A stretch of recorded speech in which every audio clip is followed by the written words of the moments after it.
Saludos a todos los que están viendo también esta grabación. Estamos transmitiendo en este momento en vivo, pero esto va a quedar grabado también. Nos da mucho gusto que estén conectándose con nosotros a través de los medios electrónicos y que podamos tener este momento para compartir la palabra de Dios. El motivo de esta reunión que nuestros hermanos han dirigido y que yo tomaré la parte para explicar la palabra de Dios, el motivo es compartir el mensaje de la Biblia. Este libro es un libro de bendición, es un libro precioso, es de beneficio para todo el ser humano que se acerca con un corazón abierto. Aunque muchos lo han usado mal, aunque otros se apoyan en la Biblia para enseñar cosas que la Biblia no dice, no por eso la Biblia es un mal libro. Al contrario, la Biblia habla por sí misma y cualquiera que la lea con corazón abierto puede entender su mensaje, porque fue escrita para que entendiéramos lo que Dios quiere comunicarnos. De este libro quiero compartirles en esta noche algo similar a este virus que se está esparciendo. Hay algo que desde el principio de la humanidad está afectando la vida de muchos hombres y mujeres, de todos. Usted lo ha sentido, yo lo he sentido. Y es interesante que las reacciones de la gente ante esta epidemia son semejantes a las reacciones de las personas ante este fenómeno del que les estoy hablando, que se llama la culpa. Sí, la culpa ha afectado y está afectando al ser humano por doquier. La culpa por lo que hicimos, la culpa por lo que no hicimos, incluso la culpa por lo que nos hicieron, paradójicamente. La culpa nos toma y nos afecta. La culpa nos acompaña y nos agobia. Incluso nos motiva a hacer muchas cosas. El hombre toma muchas acciones, unas buenas, otras malas, motivados por la culpa en su mente y en su corazón. Y como está sucediendo ante este virus que estamos viviendo en esta epidemia, también ante el virus de la culpa, unos temen. Es interesante ver cómo se parecen las reacciones. Ante la culpa, otros se esconden. Ante la culpa, unos tratan de hacer que no ha pasado nada, que no han hecho nada malo. Otros, ante la culpa, se esconden detrás de argumentos frágiles para tratar de evadir su culpa. E incluso otros tratan de negar que la culpa existe o que tengan ellos culpa. Pero la culpa sigue afectándonos. No hay remedio humano para esto. No hay tratamiento que nos libre verdaderamente de la culpa. Solamente puede ser curada la culpa por algo que venga de fuera, por algo que brote de un amor muy grande. Por el amor de Dios, solamente la culpa puede ser curada por algo que se llama el perdón. Quiero hablarles del lugar donde se consiguió el perdón para toda la humanidad y de los eventos relacionados con esto. El perdón en el Calvario. En la escena de la crucifixión de Jesucristo encontramos a varios personajes. Estos personajes asumieron una actitud ante la muerte de Jesucristo. Curiosamente, la actitud de estos hombres ilustra la actitud que asumen muchas personas hoy en día frente a la muerte de Cristo y el perdón que Jesucristo alcanzó para toda la humanidad. Notemos estos tres personajes en acción en una porción de la Biblia que le invito a buscar. Lucas 23.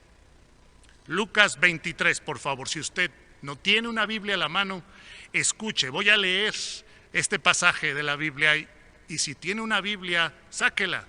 Dese la oportunidad de comprobar que todo lo que le voy a compartir brota de la Biblia y son reflexiones que brotan de ahí. Lucas 23, 26 al 46. Lucas 23, 26 al 46. Dice, mucha atención, los evangelios narran la muerte de Jesucristo también. Y dice, Lucas 23, y llevándole tomaron a cierto Simón de Cirene, que venía del campo, y le pusieron encima la cruz para que la llevase tras Jesús. Y le seguía gran multitud del pueblo y de mujeres que lloraban y hacían lamentación por él. Pero Jesús, vuelto hacia ellas, les dijo, hijas de Jerusalén, no lloréis por mí, sino llorad por vosotras mismas y por vuestros hijos. Porque aquí vendrán días en que dirán, bienaventuradas las estériles y los vientres que no concibieron y los pechos que no criaron. Entonces comenzarán a decir a los montes, caed sobre nosotros, y a los collados, cubridnos. Porque si en el árbol verde hacen estas cosas, en el seco, ¿qué no se hará? Y llevaban también con él a otros dos, que eran malhechores, para ser muertos. Y cuando llegaron al lugar que se llama de la Calavera, o Calvario, le crucificaron allí, y a los malhechores, uno a la derecha y otro a la izquierda. Y Jesús decía, Padre, perdónalos, porque no saben lo que hacen. Y repartiendo entre sí sus vestidos, echando suertes. Y el pueblo estaba mirando, y aún los gobernantes se burlaban de él, diciendo, a otro salvó, sálvese a sí mismo, si este es el Cristo, el escogido de Dios. Los soldados también le escarnecían, acercándose y presentándole vinagre y diciendo, si tú eres el rey de los judíos, sálvate a ti mismo. Había también sobre él un título escrito con letras griegas, latinas y hebreas. Este es el rey de los judíos. Y uno de los malhechores que estaban colgados le injuriaba diciendo, si tú eres el Cristo, sálvate a ti mismo y a nosotros. Respondiendo el otro le reprendió diciendo, ¿ni aún temes tú a Dios estando en la misma condenación? Nosotros a la verdad justamente padecemos porque recibimos lo que merecieron nuestros hechos, mas este ningún mal hizo. Y dijo a Jesús, acuérdate de mí cuando vengas en tu reino. Entonces Jesús le dijo, de cierto te digo que hoy estarás conmigo en el paraíso. Cuando era como la hora sexta, hubo tinieblas sobre toda la tierra hasta la hora novena. Y el sol se oscureció y el velo del templo se rasgó por la mitad. Entonces Jesús, clamando a gran voz, dijo, Padre, en tus manos encomiendo mi espíritu. Y habiendo dicho esto, expiró. Observemos en este pasaje a los protagonistas. Hay tres grupos de personas que manifiestan los diferentes tipos de reacciones de la gente ante el perdón conseguido por Jesucristo para toda la humanidad. Observemos al primer grupo. Este primer grupo son los dirigentes judíos. Jesucristo consiguió perdón para los que creían que no lo necesitaban. Qué tremendo. Consiguió perdón para los que creían que no lo necesitaban. Y ahí aparecerá en su pantalla la diapositiva de estas personas a las que me refiero. Los escribas, fariseos y sacerdotes principales líderes religiosos judíos, se caracterizaban por confiar en sus propias justicias. Esto es, ellos confiaban que por sus buenas obras, por su buen comportamiento, por su puntual cumplimiento de la ley, de los ritos religiosos, ya tenían el favor de Dios. Esta confianza en sus propios méritos los llegó a convertir en personas duras, faltas de compasión, prejuiciosas y orgullosas. Una muestra de esta actitud que asumían estas personas la tenemos en Lucas 18, 9 al 14. Mire lo que dice. Va a aparecer ahí en su pantalla. Lucas 18, 9 al 14. A unos que confiaban en sí mismos como justos y menospreciaban a los otros, dijo también esta parábola. 2 hombres subieron al templo a orar. Uno era fariseo y el otro publicano o cobrador de impuestos. El fariseo, puesto en pie, oraba consigo mismo de esta manera: Dios, te doy gracias porque no soy como los otros hombres, ladrones, injustos, adúlteros, ni aun como este publicano. Ayuno 2 veces a la semana, doy diezmos de todo lo que gano. Mas el publicano, dice, estando lejos, no quería ni aun alzar los ojos al cielo, sino que se golpeaba el pecho diciendo: Dios, sé propicio a mí, pecador. Estos hombres, los dirigentes judíos que tenían esa actitud, fueron los principales opositores de Jesús y sus enseñanzas.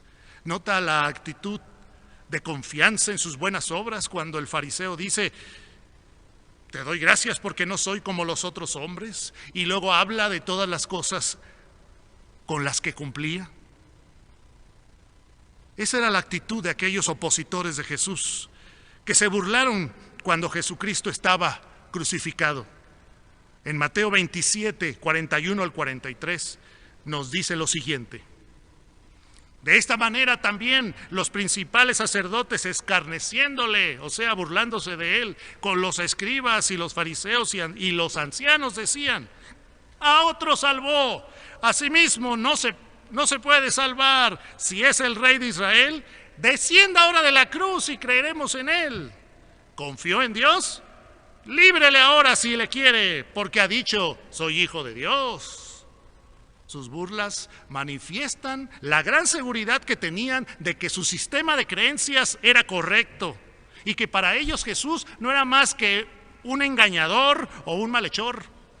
Ellos rechazaban que Jesús fuera el Mesías, el enviado de Dios. Ellos decidieron no creer en Jesucristo. Jesús, en cambio, no contestó con las burlas.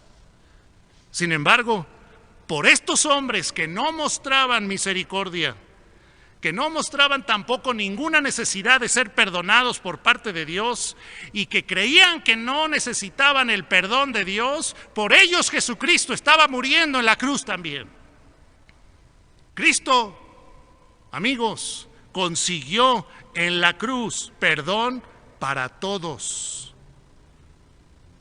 De las porciones que vemos en la Biblia, le muestro una. 1 Timoteo 2, 3 al 6. Dice: porque esto es bueno y agradable delante de Dios nuestro Salvador, el cual quiere que todos los hombres sean salvos y vengan al conocimiento de la verdad. Porque hay un solo Dios y un solo mediador entre Dios y los hombres. ¿Cómo se llama? Jesucristo, hombre, dice la Biblia, el cual se dio a sí mismo en rescate por todos, de lo cual se dio testimonio a su debido tiempo. Dice la Biblia que el único mediador entre Dios y los hombres es Jesucristo, y Jesucristo dice que se dio en rescate por todos los hombres, no por unos cuantos, por todos. Él consiguió perdón para todos. Sin embargo, aunque Jesucristo consiguió perdón para todos, cada persona debe buscar ese perdón de Dios y aplicárselo a su propia vida para que sea efectivo en cada persona. Como le sucedió a estos hombres, Hay varias creencias que obstaculizan que busquemos y recibamos el perdón completo de Dios que tanto necesitamos por medio de Jesucristo. Quiero hablarles de tres, brevemente. Tres creencias o tres posturas que impiden que el ser humano reciba el perdón completo del Señor. Primero, hay quienes creen que Dios no existe o que el pecado no existe. Por lo tanto, piensan que no han ofendido a Dios con sus actos. Sin embargo, déjeme decirle que la Biblia dice que estas personas, aunque no crean, tienen una conciencia en ellos que les indica que hay un bien y hay un mal. Esa conciencia Dios la puso y son responsables de la misma. Mire lo que dice Romanos 2, 14 al 16. Porque cuando los gentiles que no tienen ley, o sea, los no judíos, se refiere a los gentiles, cuando los gentiles, los no judíos que no tienen ley, hacen por naturaleza lo que es de la ley, estos, aunque no tengan ley, son ley para sí mismos, mostrando la obra de la ley escrita en sus corazones, dando testimonio su conciencia y acusándoles o defendiéndoles sus razonamientos. En el día en que Dios juzgará por Jesucristo los secretos de los hombres, conforme a mi evangelio, dice la Biblia. Así que la palabra de Dios afirma que hay una ley escrita en los corazones de los hombres y su conciencia les da testimonio del bien o del mal y son responsables por eso. Muchos han decidido no creer en Dios o creer que el pecado no existe. Convencidos por sus argumentos o engañados por falsos maestros, se han convertido en escépticos. Sin embargo, esto no los exime de su responsabilidad moral delante de Dios. La realidad de Dios o del pecado humano es evidente para todo el que la quiera ver y no está determinada por lo que el hombre piense. Dios es, el pecado es, evidencias sobran. Por eso, aunque alguien decida no creer, de todas maneras, un día se va a enfrentar en persona al juicio de Dios. Tristemente también, otros creen que no son tan pecadores como para necesitar el perdón de Dios. Muchas veces nos comparamos con los demás y pensamos que no estamos tan mal como ellos. Y puede ser que no hayamos cometido faltas que otros han cometido. ¡Qué bueno! Qué bueno que tratemos de llevar una vida moral, una vida recta hasta cierto punto, por lo menos desde el punto de vista social. Sin embargo, la ley divina es estricta. Todos hemos pecado, de una manera o de otra, hemos hecho maldad y ese pecado nos separa de Dios. Porque Dios es santo, completamente limpio. Medir nuestra necesidad de Dios y de perdón comparándonos con los demás es equivocado. Tenemos que compararnos con la santidad absoluta de Dios y comparándonos con Él todos salimos perdiendo. Por esto necesitamos el perdón que solo Dios puede darnos. Mire lo que dice Romanos 3 acerca de nuestra condición caída. ¿Qué pues? ¿Somos nosotros mejores que ellos? En ninguna manera, pues ya hemos acusado a judíos y a gentiles que todos están bajo pecado. Romanos 3, 9 al 12. Voy en el versículo 10. Como está escrito, no hay justo, ni aun uno. No hay quien entienda, no hay quien busque a Dios. Todos se desviaron, a una se hicieron inútiles. No hay quien haga lo bueno, no hay ni siquiera uno. Es tajante la palabra de Dios al mostrarnos nuestro pecado. Pero la tercera creencia que obstaculiza que recibamos el perdón de Dios es creer que nuestras propias justicias pueden aportar algo para que Dios nos acepte. Llámese buenas obras, cumplimiento de ritos, abstinencia de ciertas prácticas o el no cometer ciertos pecados. Esta es una de las razones más comunes por las que el hombre no busca con urgencia el perdón de Dios. Existe la idea muy extendida en nuestra sociedad respecto a que nuestras buenas obras pueden agregar algún mérito para nuestra salvación delante de Dios. Muchos lo creen sinceramente, pero no es así. Acabamos de ver que nuestra condición pecadora delante de Dios es profunda. Pero además la Biblia nos enseña que ni el perdón de los pecados, ni la salvación de nuestra alma, ni la entrada al cielo es por buenas obras. Nada de lo que recibimos de Dios es por merecerlo. Mire lo que dice en estas dos porciones de la Biblia. Gálatas 2, 16 y 21. Sabiendo que el hombre no es justificado por las obras de la ley, sino por la fe de Jesucristo, nosotros también hemos creído en Jesucristo para ser justificados por la fe de Cristo y no por las obras de la ley. Por cuanto por las obras de la ley nadie será justificado. Nótelo muy bien, lo está viendo usted ahí en su pantalla.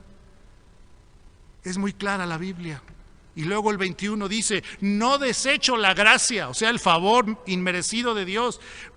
Pues si por la ley fuese la justicia, entonces por demás murió Cristo. Si pudiera yo salvarme por mis obras, entonces ¿para qué murió Cristo en la cruz? Además, Efesios 2, 8 y 9 afirma, porque por gracia sois salvos por medio de la fe. Y esto no de vosotros, es un regalo, un don de Dios, no por obras, para que nadie se gloríe, o sea, para que nadie presuma que se lo ganó. Como podemos ver, amigos, el perdón de todos nuestros pecados, Jesucristo lo consiguió en la cruz, muriendo como lo hizo. No había manera en que nosotros lo consiguiéramos, por eso Jesucristo fue al Calvario, al Gólgota, y sufrió lo que sufrió en tu lugar y en mi lugar, para conseguir el perdón que solamente viene de Él, porque estamos sumamente perdidos delante de la santidad de Dios y de su justicia. Él lo hizo por nosotros. Lo único que nosotros debemos hacer es reconocer nuestro pecado, arrepentirnos de todo corazón y confiar en Jesucristo, creer en Él para tener ese perdón de pecados. Miren lo que dice Romanos 5, 6 al 8. Porque Cristo, cuando aún éramos débiles, a su tiempo murió por los impíos. Ciertamente apenas morirá alguno por un justo, con todo pudiera ser que alguno osara morir por el bueno. Es una realidad que la gente no daría su vida, usted no daría su vida por cualquier persona, menos por alguien que merece morir o alguien que es un criminal o alguien que ha hecho mal. Pero dice que Cristo sí lo hizo. Cuando aún éramos débiles, a su tiempo murió por los impíos. Y luego lo reafirma en el versículo 8, mas Dios muestra su amor para con nosotros, en que siendo aún pecadores, Cristo murió por nosotros. Ahí está el gran amor de Dios. Amor que no puedo entenderlo. ¿Cómo es que Dios, viéndonos a nosotros en nuestra condición pecadora y en la actitud de los fariseos, de que no necesitamos perdón, aún así Él envía a Jesucristo a morir por nosotros en la cruz para lograr lo que nosotros no podíamos alcanzar? Pero en los sucesos de la crucifixión aparece también un segundo grupo para quien Jesús consiguió perdón. Mire, Jesús consiguió perdón para los que no lo pedían.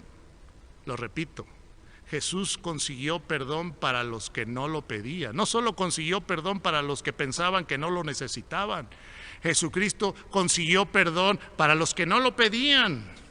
Los soldados romanos llevaron a cabo la terrible sentencia sobre Jesucristo.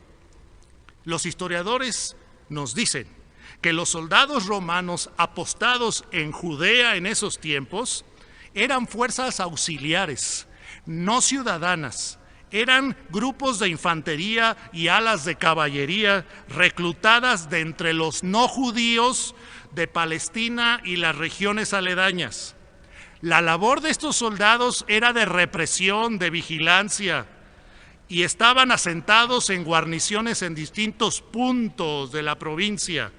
Eran tropas, por lo general, más rudas que disciplinadas, más enemistosas para los judíos que favorables a ellos, e incluso eran indiferentes a lo que pasaba a los judíos.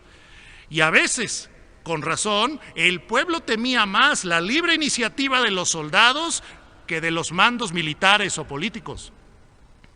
Así que no eran precisamente los soldados disciplinados de los grupos militares grandes, de las huestes grandes de Roma. Eran otro tipo de soldados, un poco diferentes. Fueron estos hombres quienes llevaron a cabo la tortura y muerte de Jesús. Este es uno de los sucesos más duros e impresionantes de la pasión de Jesús. Mire cómo lo describe el evangelista Mateo en Mateo 27, 27 al 36. Ponga mucha atención en cómo describe el maltrato de los soldados hacia Jesús. Entonces los soldados del gobernador llevaron a Jesús al pretorio y reunieron alrededor de él a toda la compañía. Y desnudándole, le echaron encima un manto de escarlata. Acuérdese que primero lo habían azotado a Jesucristo. Desnudándole, le echaron un manto de escarlata y pusieron sobre su cabeza una corona tejida de espinas y una caña en su mano derecha, e hincando la rodilla delante de él, escarnecían diciendo: ¡Salve, rey de los judíos! Y escupiéndole, tomaban la caña y le golpeaban en la cabeza. Después de haberle escarnecido, dice la Biblia, le quitaron el manto, le pusieron sus vestidos y le llevaron para crucificarle. Cuando salían, hallaron a un hombre de Cirene que se llamaba Simón. A este obligaron a que llevase la cruz. Y cuando llegaron a un lugar llamado Gólgota, que significa lugar de la calavera, le dieron a beber vinagre mezclado con hiel. Pero después de haberlo probado, no quiso beberlo.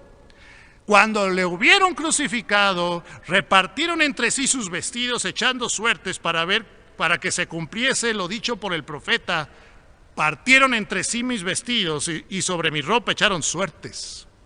Y sentados le guardaban allí. Estos soldados ejecutaron la orden de Pilato. Primero, 40 azotes menos uno, realizados con un látigo especial llamado flagrum, con el que no solo se golpeaba la piel, sino que se iban haciendo heridas más profundas, causando sangrado, dolor y dificultad para recuperarse, y mucha debilidad en la víctima. Pero no conformes con esto, reunieron a toda la compañía, dice en el pretorio, llamaron a los demás soldados, desnudaron a Jesús, que ya estaba azotado, le pusieron una corona de espinas y un manto y una caña a manera de rey, burlándose de él, y comenzaron a decirle, como le decían a los reyes: ¡Salve, rey de los judíos! Y al tiempo que lo escupían, lo golpeaban con la mano y con la caña, y esto tardó largo rato. La escena angustiosa. Estos hombres no solo cumplían órdenes, también las disfrutaban.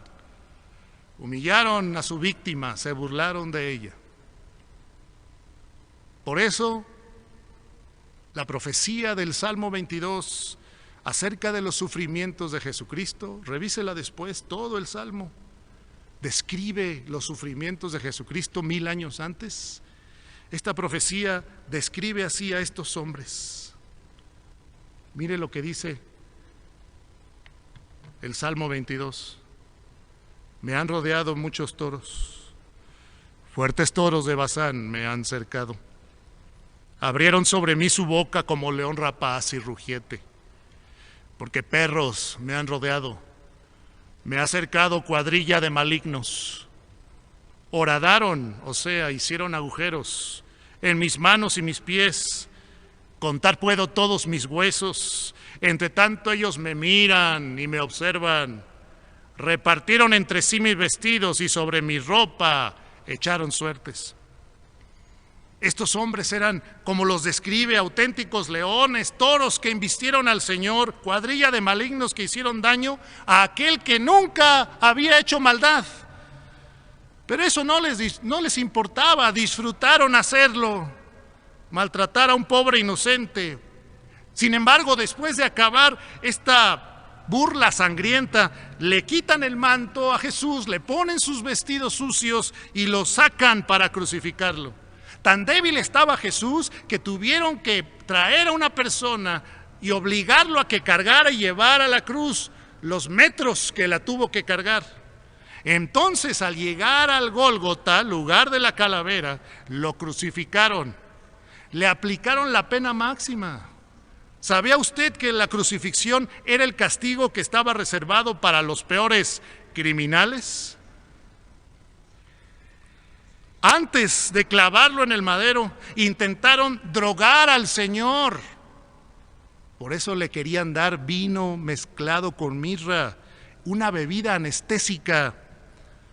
Pero esto no lo hacían por compasión al que estaba siendo crucificado. Lo hacían para poder manejar mejor a ese hombre y que resintiera menos y se dejara crucificar más fácilmente y pudiera no reaccionar ante los clavos que le estaban metiendo en estas partes de las manos y los pies. Pero Jesús no tomó esa bebida. Él enfrentó los sufrimientos sin estar drogado. En esos momentos tan terribles, en estos momentos de dolor y de angustia, es cuando Jesucristo exclama una de sus frases más impactantes e inexplicables. Cuando lo estaban crucificando, Jesucristo exclama: Padre, perdónalos, porque no saben lo que hacen. Y no lo hizo una vez. Lo que el evangelista en Lucas 23:34 nos dice es que Jesús decía, o sea, lo repitió varias veces. Jesús pide al Padre que la ofensa que le estaban haciendo la perdone. Pero ¿por qué perdonarlos si le habían hecho todo ese daño? Yo le pregunto a usted, ¿usted los hubiera perdonado? ¿Yo los hubiera perdonado? Y lo tremendo es que Jesús pide perdón para ellos sin que ellos le pidieran perdón. ¿Sería porque Jesús sabía el castigo que les aguardaba a esos hombres por crucificar al Hijo de Dios y se los quería evitar? Tal vez. Pero lo que sí sabemos fue que esta petición de perdón fue un sublime acto de misericordia, de amor. Y es que así es el perdón, hermanos, amigos. El perdón es un acto de amor, es un acto de misericordia que se da hacia el que nos ha ofendido. Es inmerecido, siempre lo será. Jesucristo estaba muriendo en la cruz también por los pecados de esos soldados que no le estaban pidiendo perdón y hasta al contrario estaban disfrutando lo que le hicieron. Sus corazones estaban tan endurecidos que jamás le pedirían perdón al Señor por lo que le hicieron. ¿Conoce usted a personas así? Personas que jamás reconocerán que nos han ofendido, que jamás nos pedirán perdón por lo que hicieron. Hay gente así. Pero Jesucristo consiguió perdón para todos, incluyendo para los que no lo pedían. En realidad, todos hemos sido alguna vez duros de corazón en el pasado.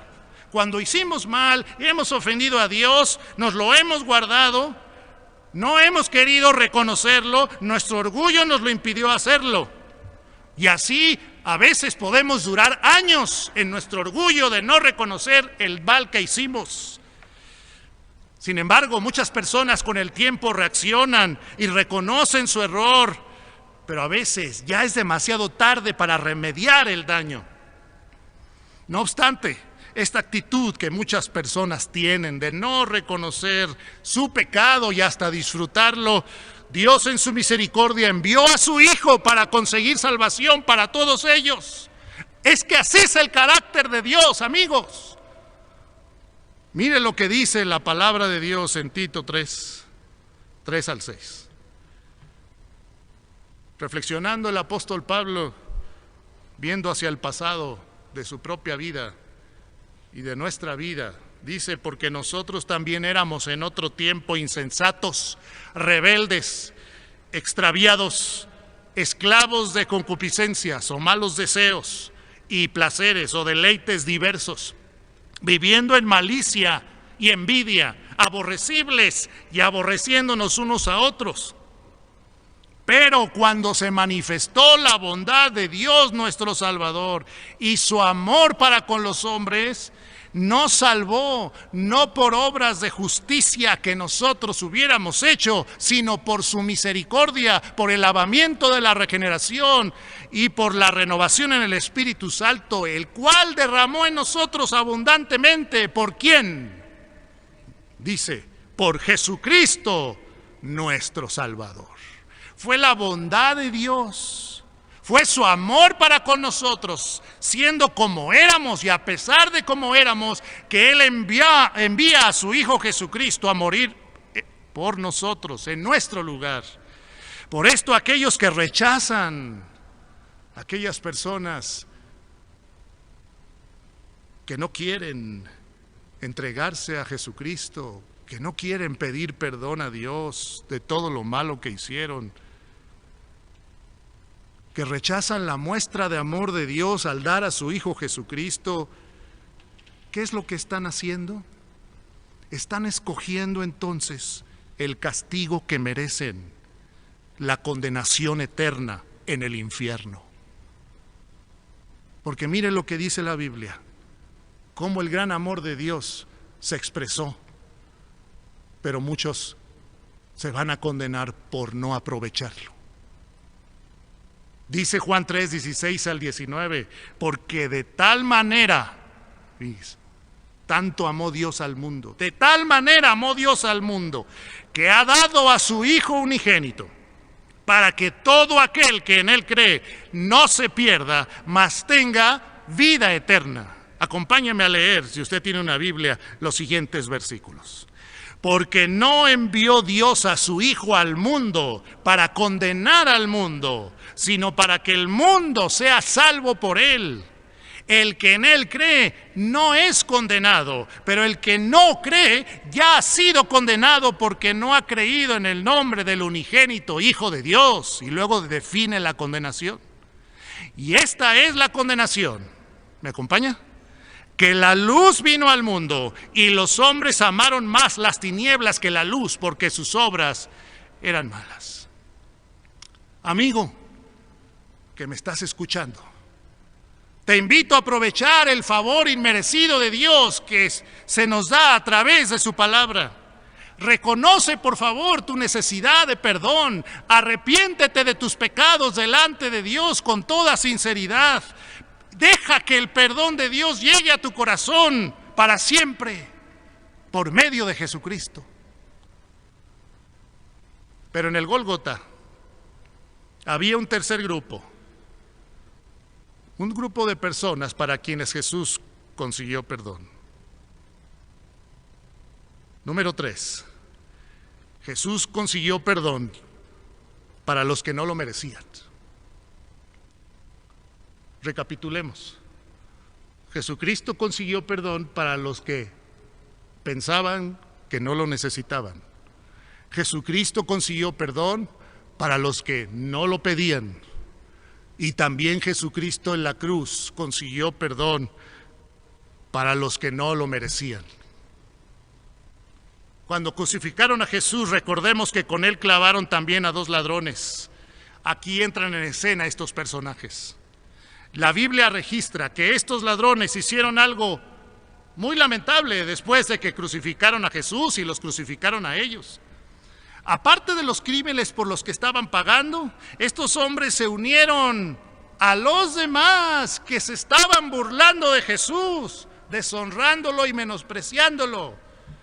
La maldad de aquellos hombres era tal que, lejos de solidarizarse con Jesús, optaron por burlarse de Él, a pesar de que ellos mismos también estaban sufriendo.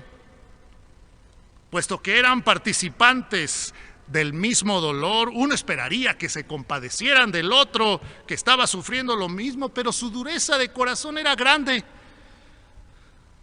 Tan grande es que derramaron su enojo en Jesús por largo rato, tal vez envalentonados por la droga que les habían dado. Miren lo que dice Mateo 27, 44. Lo mismo le injuriaban, o sea, lo ofendían, también los ladrones que estaban crucificados con él, porque Jesús estuvo varias horas pendiente de la cruz junto con estos hombres. Y Marcos 15, 31 y 32, léalo conmigo, ahí está en su pantalla, ¿qué dice? De esta manera también los principales sacerdotes, escarneciéndose, decían unos a otros con los escribas: a otros salvó, a sí mismo no se puede salvar. El Cristo, Rey de Israel, descienda ahora de la cruz para que veamos y creamos. Y luego dice: también los que estaban crucificados con él le injuriaban. ¡Qué tremendo cuadro! Jesús, el Hijo de Dios, el inocente, crucificado injustamente, es también, además de todo lo que le habían hecho, es también maltratado por dos ladrones que estaban ahí sufriendo porque se lo merecían. ¡Qué tremendo! ¿Cómo puede llegar a ser la dureza humana? Pero así fue. Sin embargo, pasaron los minutos. El dolor, el sufrimiento se incrementó en los tres que estaban crucificados. Observando lo que pasaba, algo hizo mella en el corazón de uno de esos dos ladrones. Algo pasó durante ese tiempo en su mente que cambió paulatinamente la actitud de uno de esos ladrones de burla a respeto y admiración. Tal vez fue producto de una revisión de su vida, de ese pobre hombre que estaba sufriendo porque se lo merecía. O tal vez la muerte estaba tan cercana que estaba viendo en dónde se agarraba. O tal vez vio el ejemplo de entereza de Jesucristo en la cruz, no lo sabemos. Pero lo que sí sabemos es que llegó un momento en que ese ladrón reprendió al otro ladrón que también se estaba burlando de Jesucristo y le dijo, mire lo que le dijo, Lucas 23, 40 y 41, léalo conmigo lo que le dijo. ¿Ni aún temes tú a Dios estando en la misma condenación? Nosotros, a la verdad, justamente padecemos porque recibimos lo que merecieron nuestros hechos, mas ningún mal hizo. Note estas palabras. Este malhechor reconoce que estaba siendo duro al burlarse de Jesús. Reconoce que no le temía a Dios ni siquiera porque estaba recibiendo el castigo. Se espera que cuando uno sufra por un error, pues uno reconozca y asuma una actitud humilde, porque bueno, ya estamos recibiendo las consecuencias y nos resignamos. Pero hay hombres que ni siquiera en las circunstancias más difíciles se humillan ni reconocen delante de Dios su pecado. Este ladrón que había reflexionado reconoce que merecía su crucifixión, no pone excusas. Dice: nosotros, a la verdad, justamente padecemos. Pero también este hombre reconoce algo muy valioso. Reconoce la inocencia de Jesús, porque dice: mas ningún mal hizo. Sabía que Jesús era inocente. Sabía de la vida justa y recta de Jesús. ¿Qué razón tendría este hombre para inventarlo? ¿Qué razón tendría para confiar en una mentira si así hubiera sido la vida limpia de Jesús? No, este hombre afirmó que Jesús era inocente porque él lo creía, lo sabía. Entonces, cuando voltea a ver a Jesús, con la voz que le quedaba, este pobre hombre ahí crucificado y con las energías que le quedaban, le dice a Jesús también: acuérdate de mí cuando vengas en tu reino. Léalo otra vez, por favor, y medítelo. ¿Qué le dijo? Acuérdate de mí cuando vengas en tu reino. ¿Quién le había enseñado que Jesús volvería? ¿Quién? ¿Quién le había enseñado que Jesús traería un reino? Porque le dice, acuérdate de mí cuando vengas en tu reino. ¿Quién le había enseñado eso? Sin duda ya lo había escuchado de Jesús o de alguien más que se lo había compartido.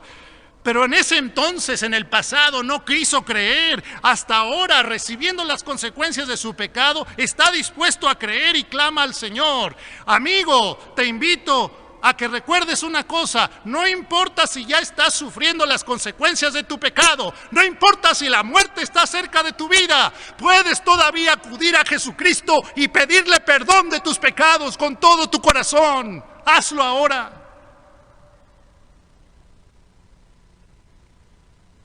Este hombre alcanzó gracia por el mensaje de Jesucristo. Pero ¿cuál fue el mensaje central que Jesucristo vino a traernos? Recordémoslo. Jesucristo empezó su ministerio predicando básicamente esto. Dice Marcos 1, 14 y 15. Léalo conmigo si usted tiene una Biblia. Dice, Jesús vino a Galilea predicando el evangelio del reino de Dios, diciendo, el tiempo se ha cumplido y el reino de Dios se ha acercado. Arrepentíos y creed en el evangelio. Miren el mensaje de Jesús. El tiempo se ha cumplido. Ya es la hora. El reino de Dios se ha acercado. Sí, porque ahí estaba Jesús. Él es el rey. El reino de Dios se ha acercado. Y dice, arrepiéntanse. ¿De qué? Pues de sus pecados. Y crean en el evangelio, crean en la buena noticia. ¿Y cuál es la buena noticia? Pues que Jesús iba a morir por nosotros para obtener perdón de nuestros pecados, vida eterna, vida nueva.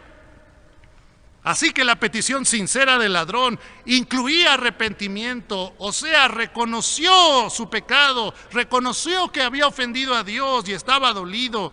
No pidió perdón expresamente, no se atrevió a eso, sino apeló a la misericordia del Señor y le dice, acuérdate de mí. Este hombre creyó lo que Jesús decía acerca de su regreso y de su reino, aunque Jesús estaba muriendo. Entonces Jesús lo perdona. ¿Cómo lo sabemos? Lo vemos en la promesa que Jesús le hace. Promesa que solamente pueden recibir aquellos que se han arrepentido de sus pecados y han creído en Jesucristo. Le dice, a ver, ¿qué le dijo? ¿Qué le dijo a este hombre? Jesús, de cierto te digo que hoy, ¿qué? Estarás conmigo en el paraíso. De cierto te digo que hoy, o sea, ese mismo día, iba a ir al paraíso, a la presencia de Dios, al cielo, ese hombre, junto con él, junto con Jesús. La salvación de su alma ya estaba segura. En el último momento de su vida, este hombre recibe perdón. Aquel que menos lo merecía fue perdonado porque reconoció su condición y pidió ayuda al único que podía salvarlo, que era Jesucristo. Y fíjese, recibió perdón sin necesidad de bautismo alguno, sin haber tenido una vida de buenas obras, sin haber practicado con apego ritos religiosos. Él no tenía ningún mérito que ofrecerle al Señor, pero la gracia de Dios es tan grande y el sacrificio de Jesucristo es tan completo que solo con arrepentimiento y fe sincera cualquier persona puede recibir perdón de pecados, aunque no lo merezca. Actualmente se enseña de manera religiosa que el perdón de los pecados lo obtuvo Jesucristo, pero que es algo que hay que pedir constantemente o que hay que estar renovando ese perdón, repitiéndolo por medio de ritos religiosos, o que el perdón es algo que se obtiene después de una confesión a una persona o que se obtiene al comer un pan. Pero como lo vemos, no es así. Así nos lo enseña la Biblia. Otro pasaje de la Biblia lo confirma. Mire lo que dice Hebreos 10 al 17. En esa voluntad somos santificados mediante la ofrenda del cuerpo de Jesucristo, hecha una vez para siempre. Y ciertamente todo sacerdote está día tras día ministrando y ofreciendo muchas veces los mismos sacrificios que nunca pueden quitar los pecados. Pero Cristo, habiendo ofrecido una vez para siempre un solo sacrificio por los pecados, se ha sentado a la diestra de Dios. Y el versículo 17 dice: y nunca más, dice Dios, me acordaré de sus pecados y transgresiones. El sacrificio de Cristo fue una vez y fue suficiente, y es suficiente para quitar los pecados de cualquier persona que le pida perdón sincero. La experiencia del ladrón entonces nos enseña que la salvación solo es por gracia, por favor inmerecido que Dios nos da, y es por medio de un arrepentimiento sincero. También nos enseña esto que pasó con el ladrón, que el perdón de Dios es para los que menos lo merecen. Y si lo pensamos bien, nadie lo merecemos en absoluto. Así que no importa cuánto hayas tú pecado, no importa cuán malo hayamos sido cualquiera de nosotros, el perdón de Dios está a nuestro alcance. Solo necesitas acudir a Jesucristo con arrepentimiento verdadero y fe sincera. Aún en este tremendo trance de la crucifixión, Jesucristo cumplió su misión. Ahí crucificado, sufriendo todo lo que ya vimos, Jesucristo alcanzó a su última alma.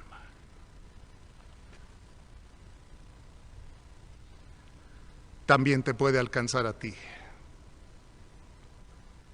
Y Jesucristo está aquí presente, ahí donde me estás escuchando. Ahí está Jesucristo presente para cumplir la dicha misión de buscar y salvar a lo que se había perdido, o sea, nosotros. Sin embargo, como lo vimos, aunque Jesucristo obtuvo perdón para todos, cada persona, usted y yo, necesitamos pedir ese perdón a Dios y apropiarnos de él personalmente.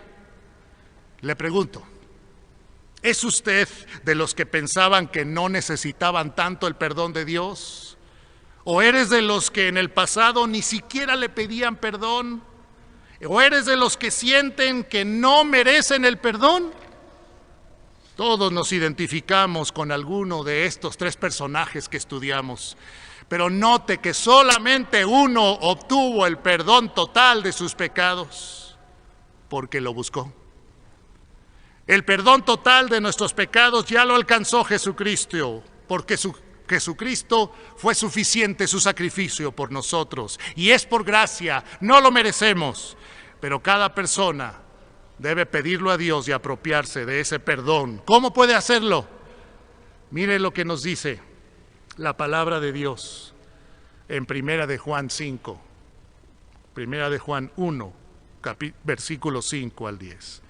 ¿Qué dice Primera de Juan 1, 5 al 10? Este es el mensaje que hemos oído de él y os anunciamos.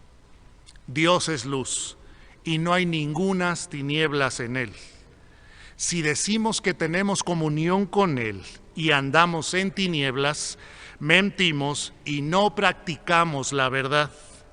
Pero si andamos en luz, como él está en luz, tenemos comunión unos con otros y la sangre de Jesucristo, su Hijo, nos limpia. ¿Qué hace su sangre? La sangre de Jesucristo, ¿qué hace? Nos limpia de todo pecado. Si decimos que no tenemos pecado, nos engañamos a nosotros mismos y la verdad no está en nosotros. Si confesamos nuestros pecados, Él es fiel y justo para perdonar nuestros pecados y limpiarnos de toda maldad.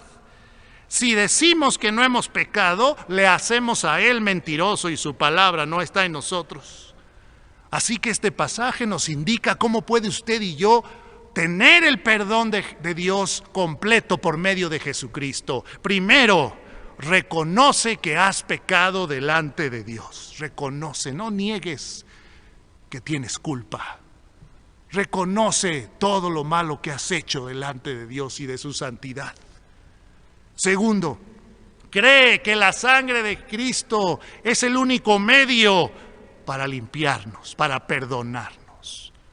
Cree que su sacrificio es suficiente y es lo único que necesitas para tener ese perdón, porque lo hizo en tu lugar y en mi lugar. Y tercero, confiesa tu pecado al Señor y recibe a Jesucristo como tu único Salvador personal. Y confesar significa declarar lo que hicimos mal. Qué difícil es hacer eso para muchas personas. Pero a menos que tengamos la humildad de reconocer que hemos fallado delante de la santidad de Dios y que también hemos hecho daño a otros y a nosotros mismos, no podremos ser salvos. Te invito a que el día de hoy aproveches el perdón que Jesucristo ya consiguió. Pero no va a ser perdón para ti si tú no das estos pasos. Jesucristo está llamando a la puerta de tu corazón. Él quiere entrar en tu corazón, Él quiere darte el perdón. Pero si tú no lo reconoces, si tú no crees que Jesucristo es el único que te lo puede dar, si tú no le invitas a venir a tu corazón y lo aceptas como Salvador, vas a seguir cargando tu culpa. Si tú quieres aceptar a Jesucristo, nota muy bien que no te estoy invitando a cambiar de religión. No te estoy invitando a hacer promesas de una vida perfecta. No, yo no hablé de eso. Te estoy invitando a tener un encuentro con Jesucristo que es real, que está ahí contigo y que te está ofreciendo la liberación del perdón. Te está ofreciendo la vacuna del perdón completo de tus pecados, la vida eterna, la salvación, la vida transformada. Si tú quisieras tomar esta decisión, quiero decirte que la puedes tomar haciendo una oración de fe. Orar es hablar con Dios, es dirigirte a Dios, a Jesucristo en este caso, y pedirle que te salve. Decirle que reconoces tu pecado, que te arrepientes de él, de todos tus pecados, que crees que Jesucristo murió en la cruz, que lo aceptas como Salvador. Aquí te dejo una oración, modelo. No es un rezo, ni es una oración mágica. Es una forma en la que tú le puedes pedir a Jesucristo lo que acabamos de estudiar en la Biblia. Ojalá que la hagas ahí en tu lugar donde estás. Te invito, si es necesario, arrodíllate delante de Dios, humíllate delante del Señor. No importa lo que digan los demás, arrodíllate delante del Señor si el Señor te lo está mostrando y tú lo necesitas. Y dile al Señor estas palabras. Señor Jesucristo, reconozco que soy pecador. Me arrepiento de mis pecados. Te pido perdón por todo lo malo que he hecho. Creo sinceramente que tú moriste por mí en la cruz para perdonarme y salvarme. En este momento, te acepto como mi Salvador personal. Entra en mi corazón. Dame el regalo de la vida eterna y la vida nueva. Gracias, Señor Jesucristo, por haber entrado en mi corazón. Amén. quiero decirte que si tú hiciste esta oración con todo tu corazón hacia Jesucristo, Él cumple su promesa, porque dice Juan 5:24, el que oye mi palabra y crea al que me envió, tiene vida eterna. Y no vendrá condenación, mas ha pasado de muerte a vida. Si tú hiciste esta oración y le entregaste tu vida al Señor, también primera de Juan 5:11 y 12 dice, y este es el testimonio que Dios nos ha dado, vida eterna, y esta vida está en su Hijo. El que tiene al Hijo, a Jesús, tiene la vida. El que no tiene al Hijo de Dios, no tiene la vida. Y si tú has recibido a Jesucristo, ¿qué tienes? Tienes la vida. Tienes a Jesús en tu corazón por su gracia y has recibido el perdón en este momento. Te invito a que si no lo has hecho, tomes esta decisión de entrega, de salvación, de confesión de tu pecado, de arrepentimiento. Vuelve otra vez a los últimos minutos de esta grabación y vuelve a escuchar la explicación de por qué necesitas del Señor. Y por favor, entrégate hoy mismo al Señor para que un día nos veamos en su presencia por su gracia. Y si tú eres un creyente en el Señor, te pregunto, ¿valoras el perdón que Dios te está dando? ¿El perdón que Dios te ha dado? ¿Lo valoras? ¿Vives sin culpas encima de ti? ¿O todavía has dejado que el pecado y sus culpas te opriman? ¿O que Satanás venga y te oprima con sus acusaciones? Acuérdate lo que dice Romanos 8:1. Ninguna condenación hay para los que están en Cristo Jesús. Dios no quiere que vivamos por la culpa, movidos por la culpa, afectados por la culpa, porque Él ya nos perdonó y delante de Él somos aceptados. Somos inocentes. Aprovecha el perdón para proclamarlo también a otros y para vivir como Dios quiere que vivas, una vida digna, agradable a Él. Terminemos haciendo oración.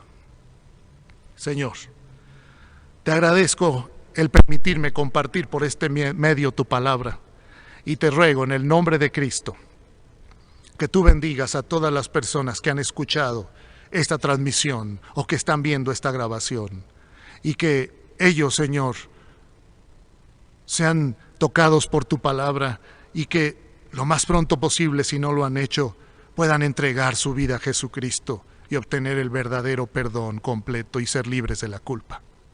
Y que todos los creyentes que han escuchado este mensaje también, Señor, y que lo escuchen en el futuro, valoren, Señor, aprovechen este perdón que nos has dado, lo crean y lo vivan y lo proclamen. Gracias te damos, Señor, porque siendo nosotros pecadores, tú te entregaste por nosotros. En el nombre de Jesucristo te damos las gracias. Amén. Que Dios les bendiga.